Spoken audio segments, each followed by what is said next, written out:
Trevor Longino, Head of Marketing and Public Relations at goodoldgames.com. Welcome to the Pay to Play podcast. Awesome. Thank you very much, Rob. Well, thank you very much for coming on. So, how long have you been in the marketing business, as it were? That's a little bit tricky to answer, but I would say off and on, I've been working in marketing since 2005. Okay. And how long then have you been at Good Old Games? I've been at GOG.com since the very end of 2010. Now, you'll have to forgive me as I'm not fully familiar with the company history. Was that around about the time the company was getting started? No, actually, GOG.com started in September of 2008. And they originally launched their product and were just selling classic games. Okay. Thus Good Old Games. And then right around the time that I started, they introduced a whole new bunch of games, the Atari Hasbro D&D games, which were a big thing. And then about a year later, they started selling newer games as well as older ones. And so now, when they did that, they kind of changed their name from Good Old Games to just be GOG.com because we sell more than old games now. So do you have a background in gaming yourself?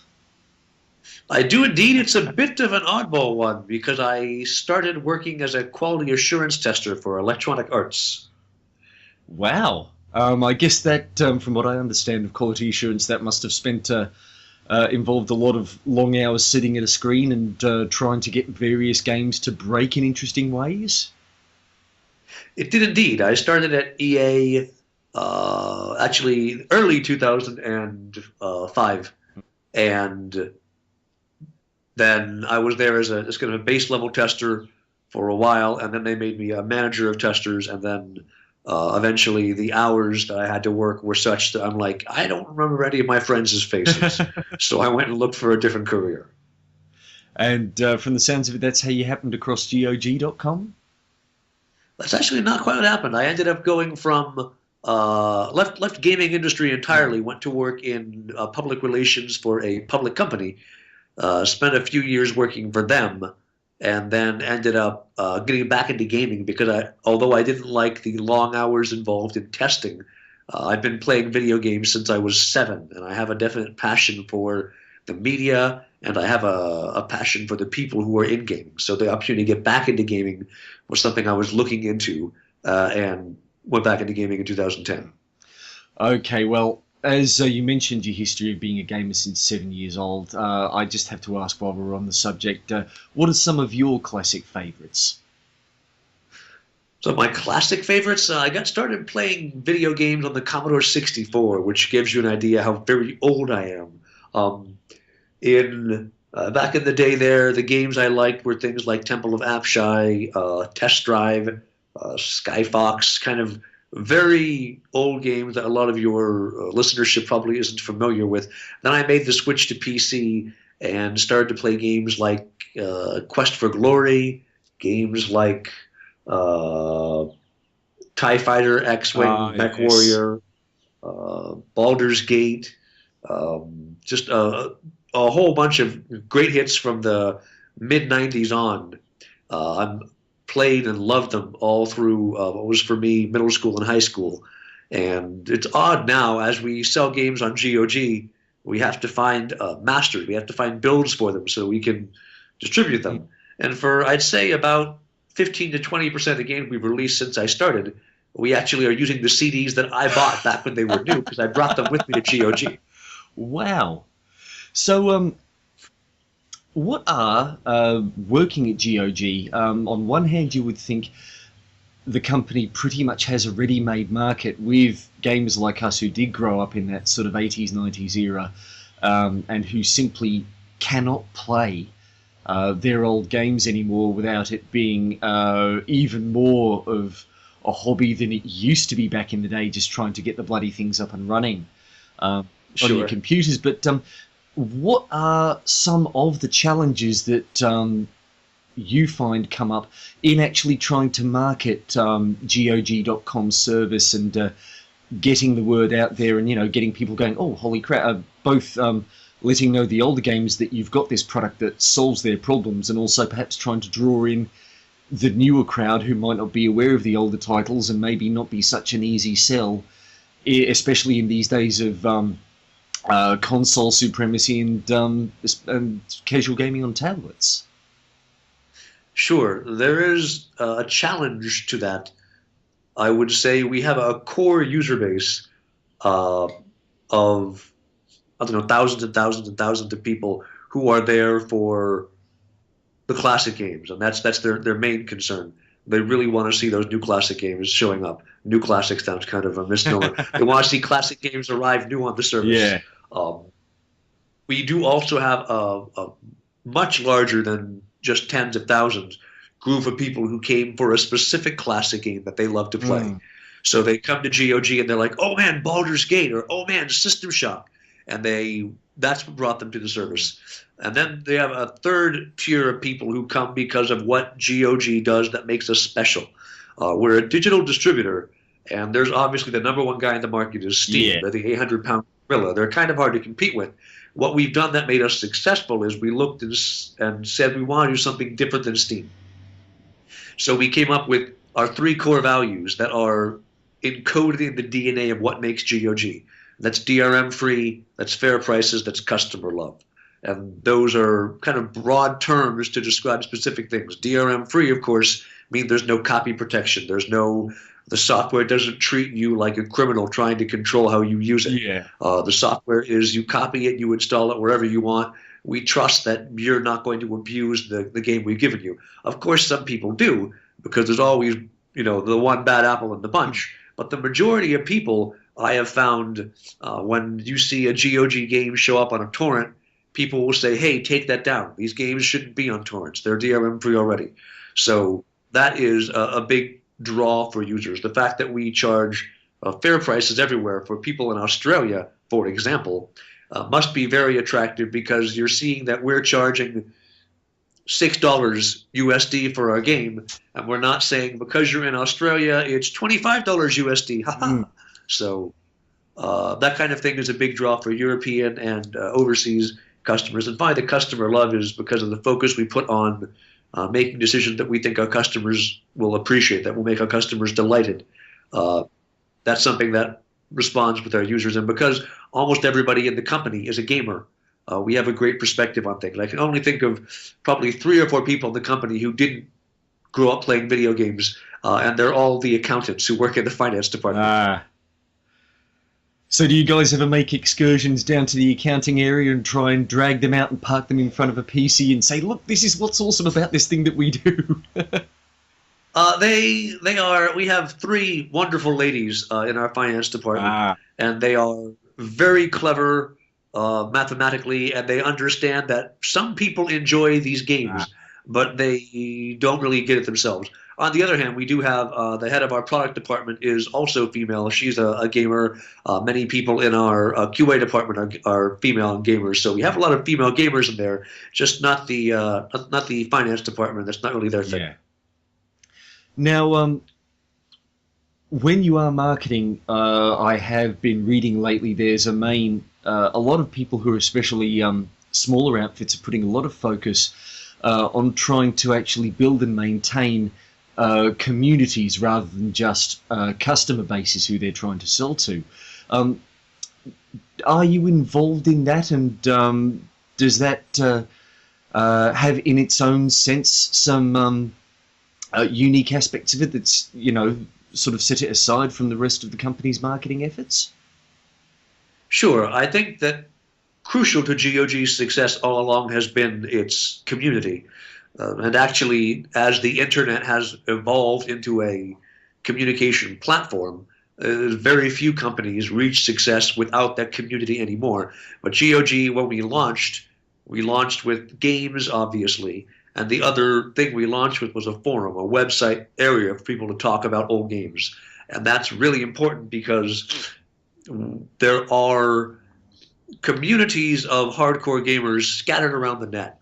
But we can kind of bring all of them into GOG and say, whether you want to talk in a game-specific forum about just the game you want, or you want to talk in our general forum about gaming in general, about classic gaming in general, about the difference between old gaming and new gaming, we built an area for that to happen. Our social media has a reach of over 100,000 across all our various channels. People who are following us, whether it's Facebook, whether it's Twitter, whether it's YouTube, whether it's Google Plus, wherever it is. And then our website's much, much larger than that. So the ability to have a community who not just speaks on our website, but they're advocates for us out on the internet. You see an article about GOG on Rock Paper Shotgun, and you will see people there who are advocating for us. You see an article for us on Reddit, and people are talking in the Reddit comments about how GOG is a good organization. And that community that carries around the internet has been instrumental in what's made GOG so successful. Yeah. Now, when you look at a gaming company, you're more than likely to, especially someone who's perhaps interested in getting into the field, they're probably going to be looking at the people who are actually involved in getting the games working. But I'm curious to ask, what is, say, I usually find a working day is perhaps a bit too narrow, but what is the working week of the head of marketing and public relations for a gaming company? Like, what are some of the things that you basically do regularly, the duties of your job, and yeah, what are some of the other things that turn up that sort of keep your day interesting? Sure. Well, since we're talking here, I'm going to real quick open up my task list, and I'll run through the ones I can talk about and talk about what it is we do here. Now, my department has 4 people right now. There's me and 3 guys on my team.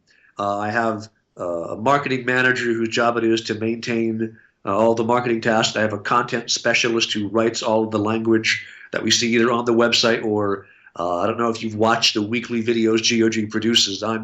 You can probably tell the narrator, but I have somebody else who writes the scripts. And then we have a video guy who makes our trailers and puts together our weekly videos. So that's the team. And what I do, of course, is help manage all of their work.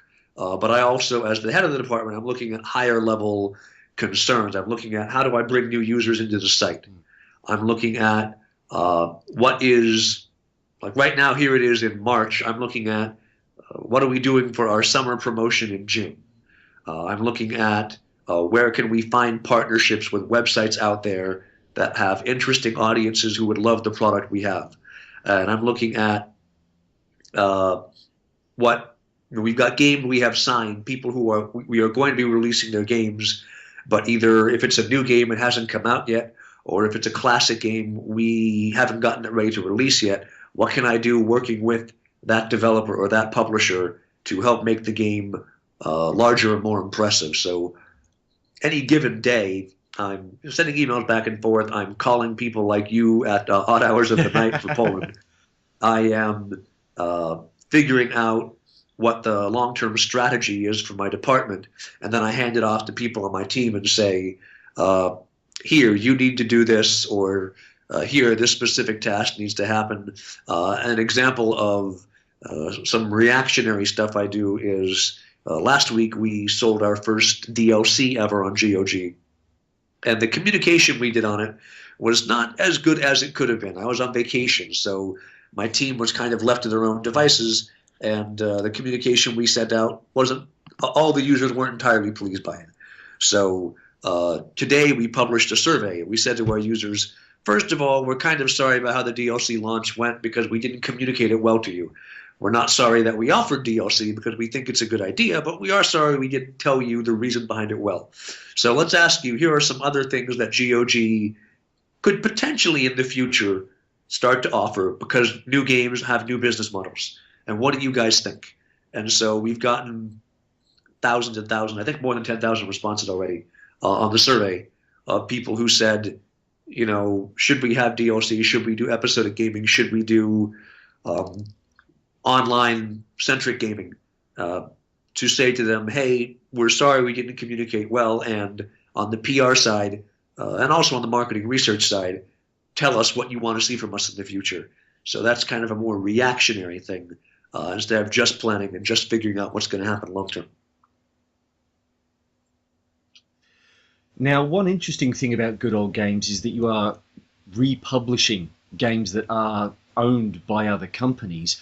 What are some of the challenges there in actually dealing with the people who own the rights to these games and saying, we would actually like to repackage and resell these and get them in front of A, new audiences, and B, the old audiences who can't play them anymore? Sure. I would note that we're not actually publishing them. We are distributing them just like Steam is a distributor. The difference between us and Steam, though, is Steam pretty much waits for people to come to them. Whereas we say, hey, you have a catalog of classics. We want your stuff on our website. And then we tell them, we will do all the hard work to make it available. Steam is, from what I understand, of course, I'm not a game developer, so I could be fuzzy on the details. Steam more or less says, we built a framework of tools that you can use to publish your game, or to distribute your game, through our service. What GOG does is we say for these classic games, you have an awesome game. We will find the build. We will find the extra content. We will do everything we can to make this process painless for you, the rights holder. And in turn, we will build a package that our gamers will love, and then we will hand it over to them so that you, the rights holder, essentially get money for no work on your part except signing off on all the paperwork and approving all the assets. So from our point of view, the challenges can be because we sell games DRM free. A lot of people are resistant to that. If the rights holder is part of a big company, whether it's EA, whether it's Ubisoft, whether it's Activision, whether it's Atari, DRM free is something that they are, I'd say, willing to explore but cautious about, because a lot of people will say, whether it's somewhere in the risk assessment department or in the accounting department or wherever, they say, DRM decreases piracy, so why would you ever sell a game without DRM? Now, our argument is no, DRM doesn't decrease piracy, particularly on these classic games. They've been for sale nowhere. The only place you could get them was piracy. So in order to compete with pirates, or in order to compete with abandonware, we have to make a better product. And the way to make a product better is not to put DRM on it. No one wonders, hey, can I decrease the functionality of my software for fun today? So the challenge we have, the initial one, is first to say, will you sell this game DRM free? And then frequently the second challenge we'll get is they will say, we would love to sell this game DRM free, but the situation on the rights isn't entirely clear. We own the rights maybe to the game's code, but we're not sure who owns the rights for the intellectual property, or we're not sure who might own the rights for a sequel, or maybe the rights, for example, the D&D game we released were developed by one company, but a different company has the rights to the Wizards of the Coast D&D franchise. So how do you work that out?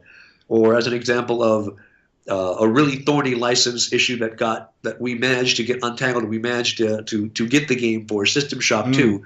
The rights were split in a variety of directions. Night Dive Studio ends up coming to us and saying, hey, we can sell the game now. We make a partnership with Night Dive. We're able to sell the game. But that was the difficulty of getting those rights out for System Shock 2 was incredibly complex. So these kinds of things are the next hurdle. And then the third hurdle is, yes, they want to sell the game DRM free. Okay, all of the rights are now legally acquired. Then can we get the game running? That's the last part. And sometimes it's really easy. Well, I shouldn't say really easy. The product team will shoot me. Sometimes it's comparatively easy.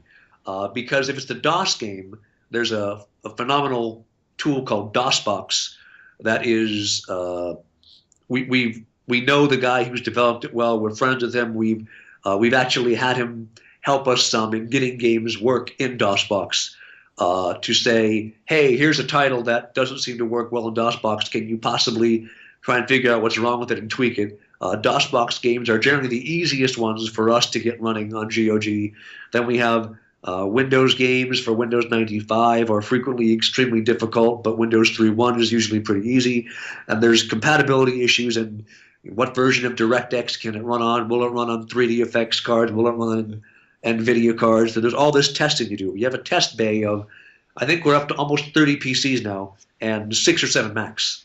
And we have our testers go PC to PC and make sure that whatever our games are run on all the PCs. And for the Mac titles we go, they check in all the Mac titles and say, let us run on all the Macs. We don't want to release a game until we've got it running on every configuration that we have in the test lab, because even when we think it's working 100%, we'll still frequently get, hey, here's a dozen, 2 dozen people who have a hardware config we don't have, and there's a problem. But so if for a hardware config that we do have, there's a problem, we know we'll have some unhappy customers. So we try our best to make sure before it ever goes out the door, everything we own, it runs on perfectly first. So once you've got all 3 of those pieces done, then you have a game that's finally ready to sell. Trevor, will you excuse me for a moment? Our dogs are just causing havoc out the side of the house. I'll be back in just a minute. Thank you. Okay.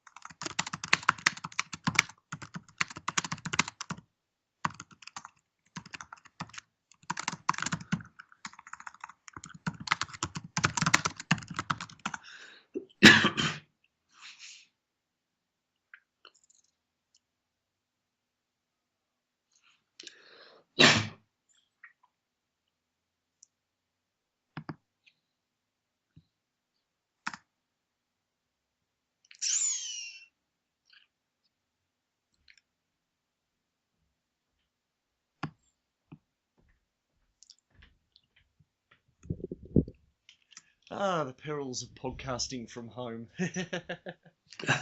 Yes, indeed. Anyway, thank you very much for explaining the process there. It almost sounds like, although you're a publisher, there is definitely a development angle at GOG as well. I mean, I've fiddled with DOSBox myself occasionally, trying to get some of those classic games running, and speaking personally, I was glad to see almost the entire Wing Commander series come up on good old games, and I splurged on those, even though, as I discovered later, probably the other piece of hardware I need to really play them is a joystick, which I don't have anymore. Yeah, that's a problem for me as well. When I moved to Poland, I didn't bring my joystick with me, and I can't quite convince myself it's worth buying one. Yeah, so. I know what you mean. That's another question I've been meaning to ask. What was behind the move to Poland? I mean, how long have you been there for? And was it for good old games, or? I moved out here expressly for GOG. Oh. I was actually in Florida. I worked at EA's Tiburon Studios, which is in Orlando, and that's actually where I went to go to college and stay there. And so I was then in Orlando in 2010, and when I was looking for a job in 2010, and I applied in Florida and then in America, and wasn't really finding a job that really was exciting. My brother actually was a member of GOG before I was, and he said, hey, there's this website that you probably haven't heard of, Trevor, but it's called GOG. They sell classic games. They're looking for a marketing guy. Maybe you should apply. And so I'm like, you know what, these guys seem kind of cool. Yeah, I'll apply. And ended up over a couple Skype phone calls, apparently giving a good interview. I don't know. When they flew me out to Poland, had a in-person interview, and they ended up hiring me to be their head of marketing. So cool. Oh, that sounds like, I mean, one hell of a story in and of itself. What did it? I mean, aside from the interview process and getting hired, I mean, what did it take to literally up sticks and shift your entire life from America to Poland? And what are some of the things that you've, some of the challenges that you've had settling in a new country? I'd say the Polish language is extraordinarily difficult to learn. I've heard some refer to it as the secret language, I think, or the evil language. And I think they're Polish.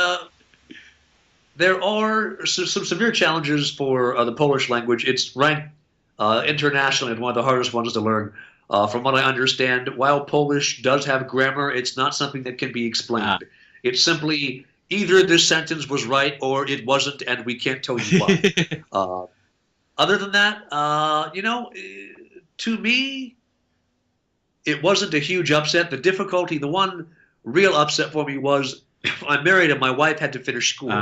So she's still in the States 2 years and change out. And finally, only in the next couple of months now, she's moving out to Poland now that she's graduating. So that was difficult. But as far as moving to Poland, um, maybe I'm an odd duck. I don't know. I packed one large suitcase and paid the whatever it is $150 fee for one extra bag on my transatlantic flight, and got rid of the rest of my possessions. Figured I don't need them. So moved over here with some computers, random tchotchkes, some cameras, and then said everything else that I have, I'll buy, or maybe I'll bring over on a different trip. I ended up moving some other possessions of mine over as I've gone back and forth to the States. But really, I'm in a relatively small flat. It's, I don't know, 50 square meters. So if I brought everything from America, I wouldn't have room to sleep anyway. As far as culturally different, definitely the culture is different here in Poland. But my experience in the gaming industry is almost everybody who works in gaming, they're cool people. Yeah. And it still remained true at GOG. I've made good friends at work. I have phenomenal coworkers. I have had great fortune that they're kind and they're willing to put up with the dumb American who can't speak their language. When I need help with something, they're like, hey, if you need, whether it's getting your paperwork filed so they don't deport you because you need a visa, or whether it's, hey, I've gotten a random mail in my inbox from someone that looks official. This might be something I have to take care of, but it's in Polish. I don't know. They'll be like, here, no, don't worry about it, whatever. Really good people who I work with, so that's helped make the transition easier as well.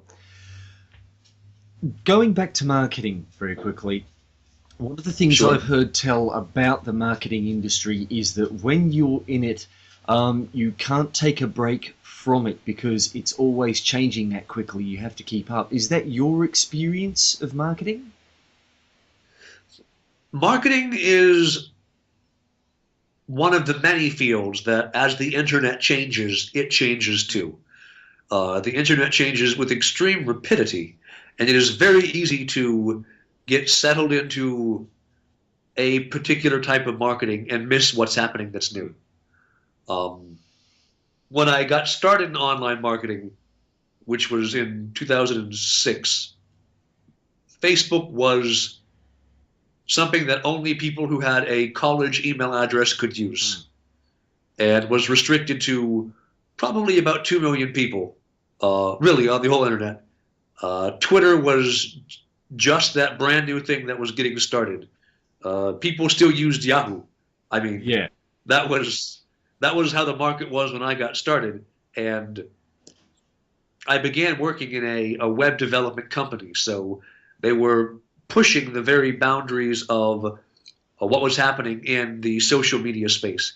So I really quickly had to learn all of that because my previous experience in marketing had been doing design work and very simple static websites a couple years before, and then even before that I was doing journalism, but on actual printed newspapers, which is really old school. So watching that development happening has meant that the tools you use to market have changed. I would argue that the concept behind marketing remained the same. I teach marketing to people. That was a job when I ran my own business in America, that's what I did. And now here in Poland, I do still run workshops for people either at GOG or at CD Projekt Red, or other people who say, hey, I know you're a marketer. Can you show me how to do this? I've done some of that for. And the basic high-level approach of how do you sell, what do you do to make your product different, to make your product worth buying, that hasn't changed. The one really big change you've had is communication with your audience is now not just expected and required for the end user because people want to feel like they're having a discussion with the brand.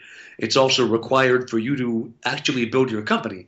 Unless you want to just throw tons and tons and tons of money at buying market share, the way to do it is to communicate honestly and in a forthright fashion with your user base, saying, hey, I want to hear from you. I'm going to have a conversation with you, whether it's Facebook, whether it's Twitter, whatever channel it is. that type of communication didn't exist 7 years ago. And people who've been in the marketing industry for 15 years are having, many of them, a hard time adjusting to it because for at least half the time they've been working, this kind of communication didn't exist. So a lot of the high level, C-level executives in big companies who are marketers still can't understand, why do you want to do social media? And it's because relating with people on a human level is so much stronger for marketing than seeing a TV commercial or sending a flyer out to them. Well, Trevor, if there were three things that you wish maybe someone had told you when you were sort of getting started out in working with gaming companies or working in marketing, and that you could perhaps pass on to someone who is getting started out, what would those things be? Pardon me, those three things be? That's a good question. Well, the first one, and this is something that was kind of a shock for me getting out of school. So let's say someone who's starting in marketing, very probably, if you're just starting in it, you come out of school and this is something you think you want to do. And that is that you can do 90% in school and earn an A. But if you're only right 90% of the time at work, you are fired. Yeah. And that was a big change to me in expectations from people from school to the workforce, realizing that I can go in and, be like, whatever, I get this mostly right and it's good enough. And that's not the case anymore when you work. And making that shift for students can be really hard. And when I get junior people, either at GOG or at EA or at other jobs I've had, when really junior people show up, trying to explain to them, not just marketing, but working, that if you're not right 99% of the time, you're a terrible employee, is tough for many of them. So that's the first thing I would say. The second thing I would say is PR and marketing is about being honest, but is not necessarily about being too honest. You need to tell people forthrightly, if you made a mistake, you need to own up to it. If you've got something happening that your users aren't going to like, you need to let them know. But so much of what happens in marketing and PR is determined by the very first impressions of it. Your ability to get out and shape the conversation in the beginning is crucial, but don't think you can magically just BS everything. It needs to be honest, but you have a chance when you're being honest to frame conversation in a manner that will be productive as well. Because if you have bad news to bring your users, you can bring the bad news and say, I'm sorry, everything is terrible. And then they will respond with, oh no, everything is terrible. Or you can say, hey, there are changes, tell us what you think about them. And then you have a chance to have a discussion that isn't going to be negative. Something like that is important to keep in mind, because I've seen some people who do PR and do spin. They come off as very slick, but that drives people away, because you come off as too slick. You're not honest. You're not real. So there's a line you've got to walk between having a real discussion with your users and real discussion with your customers, and making sure that the way you present things is in a manner that's not going to make you look like you're running around with your hair on fire. Yeah. That would be the second thing. And then the third thing I would say is this job can be fun. And you can get lost in the unfun parts of it. Marketing and PR is an extraordinarily creative field. And part of what drew me to it was I had worked in design and found it was creative, but not in the ways I wanted. Worked in copywriting and found it wasn't creative, but not the ways I wanted. Worked in quality assurance and found it was a lot of work and not necessarily creative at all. And then I realized that marketing I can do some design, I can do some writing, I can do some analysis and in-depth numbers. I can look at where a company is going and say to them, hey, this isn't going to work out for you because of look at the numbers, or hey, this is going to work out for you, but here's how to make it better. As someone in the marketing field, you have a chance to be really creative and have a lot of have a lot of effect on the outcome of the success and failure of a company. So particularly working at a smaller company where you get a broader variety of experience, you learn a whole lot, you can have a whole lot of fun, and you can be surprised at the difference you can make in the success or failure of initiatives for the company. Trevor, thank you very much for coming on the Pay to Play podcast. It's been great fun having you on and great talking with you. Glad I could show up, and thanks for interviewing me, Rob.